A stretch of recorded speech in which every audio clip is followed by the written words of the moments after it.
Hello everyone and welcome back to my channel. I'm Rose and this is Rose's Woman Brain. Today I decided that I'd talk about a really irritating LinkedIn post out of all things. And I thought it was relevant to the channel and my mission for growth because it is about women. So the post that I got a notification for, really important, is called High Achieving Women. What is it? Hold on.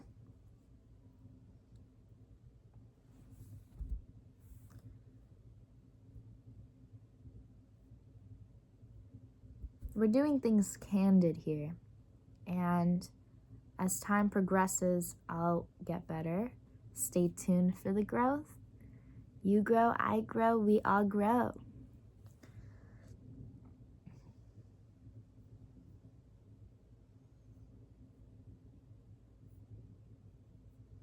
So, I'm not sure why the title's not popping up, but I'll start to read this. So this is not my content. This is by Dr. Angelica Perez Litwin. She has a PhD and MBA, and she has been a clinical psychologist and career advisor for high-achieving women for 20 plus years. So I'm not going to say anything. I'm just going to read this. I'll read what I responded, and then we'll delve into, some Socratic thoughts. Okay, so it says, I'm going to say something that might make people uncomfortable. Trigger warning for the sensitive people out there. In my executive coaching practice, I'm seeing a pattern that no one is talking about openly. More and more women, high-achieving, high-performing women, are carrying everything. The career, the children, the mortgage, the health insurance, the emotional and financial weight of the entire household. They are the primary earners. Not by accident, not temporarily, structurally. Their partners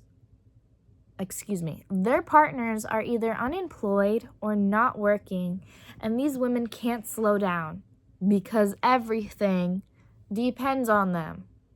They can't take a less stressful job. They can't step back. There is no safety net. They are the safety net. And here's the part no one wants to say out loud. In many of these relationships, the emotional and practical balance hasn't shifted to match her level of responsibility. Instead of feeling supported, many of these women feel alone in the weight they carry. Some feel criticized, some feel resented. So she does what she's always done. She absorbs it. She performs. She keeps the machine running. And inside, she's falling apart. She's not sleeping. She's irritable. She's depressed. Intimacy fades, not because she's lost desire, but because resentment has quietly replaced connection. She shows up to work looking like she has it all together, but inside she's running on fumes, fury, and obligation. I see this across race, across cultures, across industries. This is not a niche problem. This is a pattern, and it's growing. These women don't need more productivity tips. They don't need another self-care checklist. If this resonates with you, here's what I want you to hear. You are carrying far more than one person was meant to carry. Your irritability, your exhaustion, your health problems, they make sense in the context of the weight you're holding. Acknowledging that this enormous load is affecting you emotionally, physically, and relationally matters. Because what stays unnamed usually stays unchanged. And when you're ready, talk to someone who can hold space for you while you figure out what comes next. You don't have to carry all of this alone.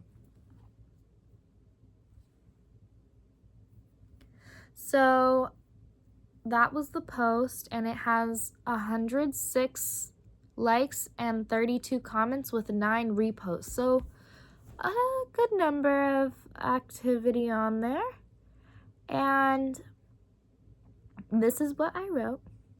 I said, "Hi, Angelica, I have a few questions. Firstly, thank you for taking the time to state that this might make people uncomfortable. It, in fact, did make me uncomfy. Haha. Secondly, if this is a growing pattern with clinical practice, what's the point of this message without practical solutions? Why is it they can't slow down and be mindful? I'm not understanding the why behind the push. If it's anxiety, treat it as such. If it's trust issues with the partner, treat it as such. If it's engraved childhood trauma, treat it as such. I work directly with moms under pressure when I provide infant care, which I do. A lot of the way I see is simply taking on responsibility that's not even theirs to begin with. This is the real pattern I see. I see stubborn, strong-willed, smart, and more than capable women who cannot for the life of themselves see what other people see. I'm seriously concerned with this situation altogether. All love and curiosity here." Now, you might really read my message and go, "This woman is ignorant. She's so out of touch. This woman doesn't understand. How could she possibly understand? She's bigoted." Whatever the heck you want to say, I don't care. Because this is the truth of the matter. And when you get to the truth of the matter, then you can start developing solutions so it's no longer a problem. But what really is taking place here on a wider lens is that a lot of women enjoy this. A lot of women enjoy this. This being, hold on.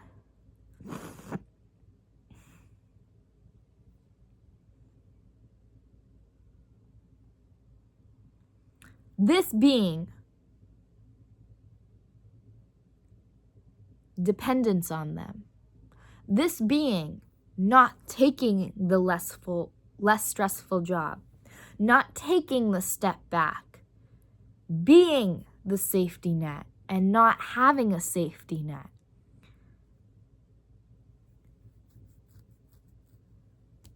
They appreciate absorbing, performing, and machine running. They appreciate this.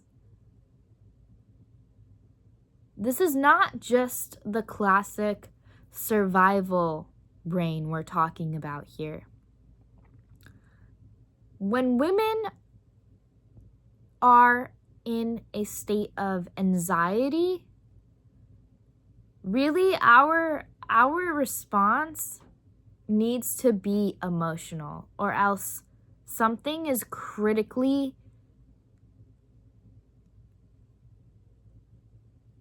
insufficient with how we are operating. So when it comes to responsibility, there is a clear load that everyone can handle.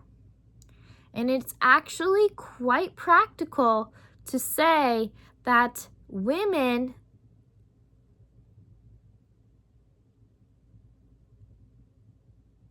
have a different load. Women have a different load.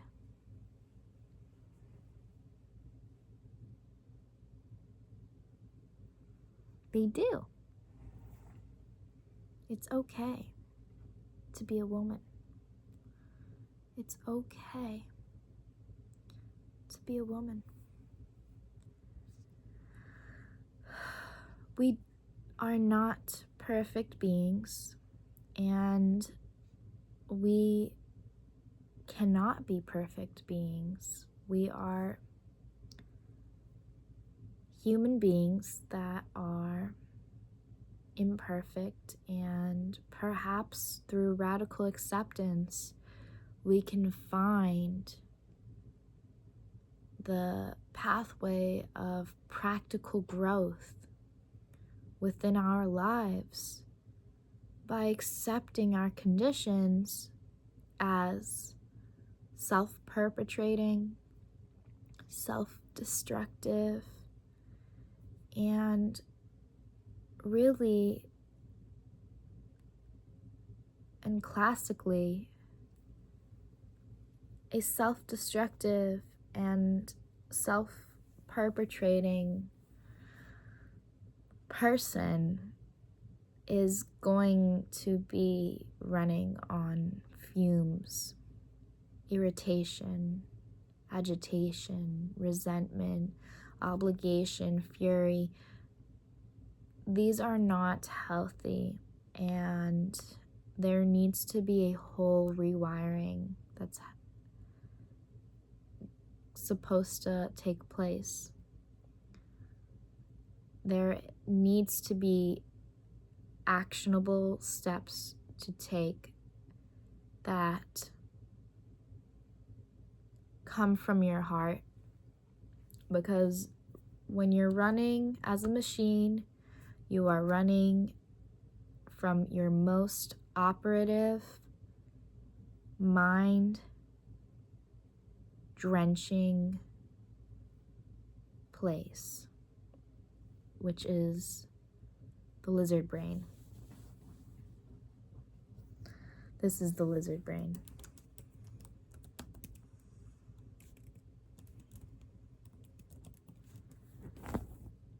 It's so frustrating to have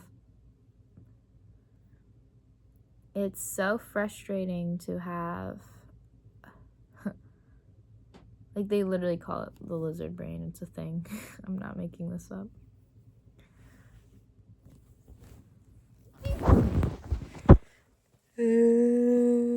Lizard brain. It's called the brainstem or cerebrum or hypothalamus. That's the lizard brain. And we are not called to be using that part. We're not called to be using that part. When we're in that part of ourselves, we're literally operating from such low vibrational frequencies, and none of this is conducive to growth within Christ, growth within your heart, and it's not right. It's just not right. It's okay to literally just say to yourself, I'm going to take care of myself in a way that matters towards the life I want to live. I'm going to take care of myself in a way that is successful and result driven and filled with clarity.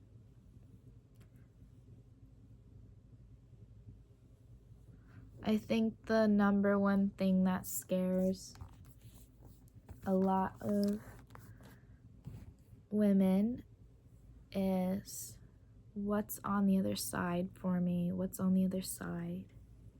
So,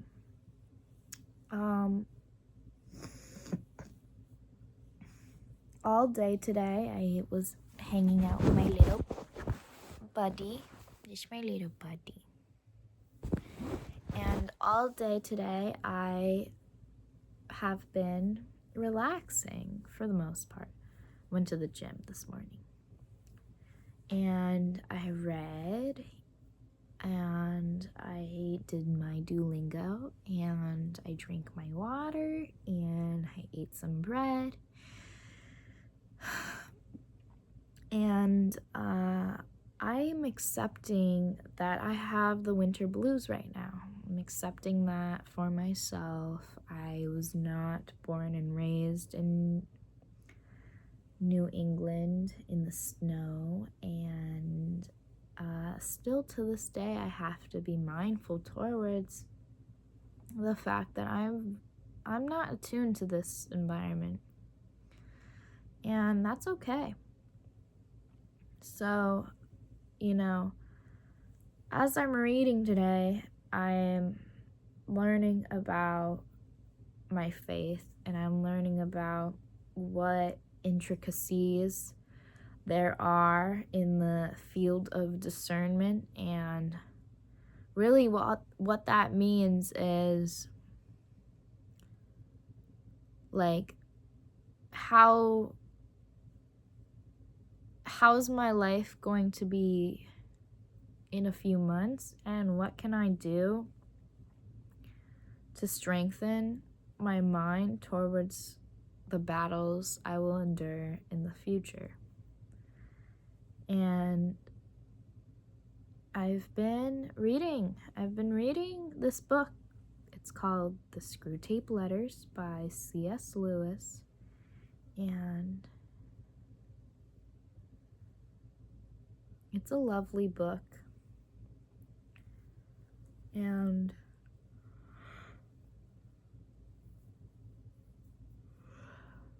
I'm at peace.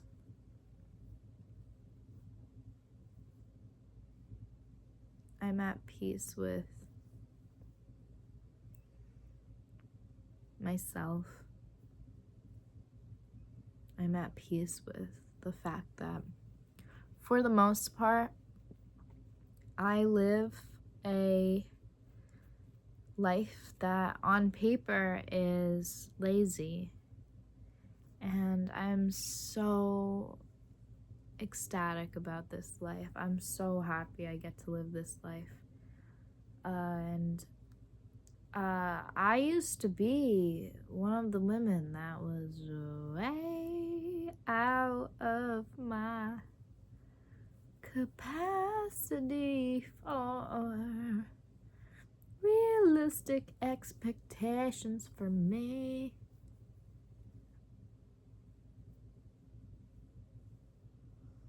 So I dropped out.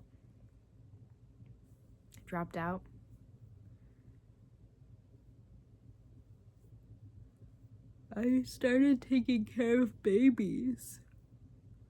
And I was actually in touch with my femininity in a not strange way at all, actually. It was like, whoa.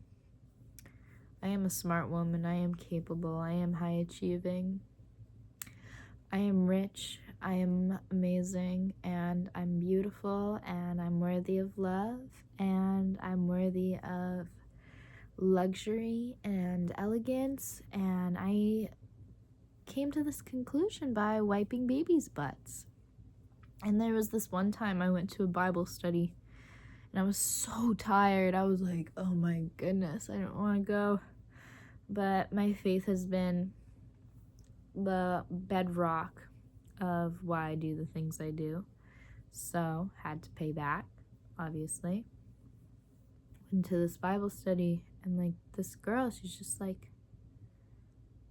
they're asking oh, what's going on with you guys these days? What's new? And I was like, I got a new job taking care of babies. And this girl, she was like, wait, so you wipe their butts? And I say girl because really it was like are you like 3 years old or something? Like, yeah, I wiped their butts. And honestly, that moment, as small as it was, it fueled me. Not in a resentful way, not in an obligatory way, not in a way that was malicious or ill-spirited. It was like I realized in that moment, and many moments like that after the fact, that I am a woman and I'm pretty freaking awesome.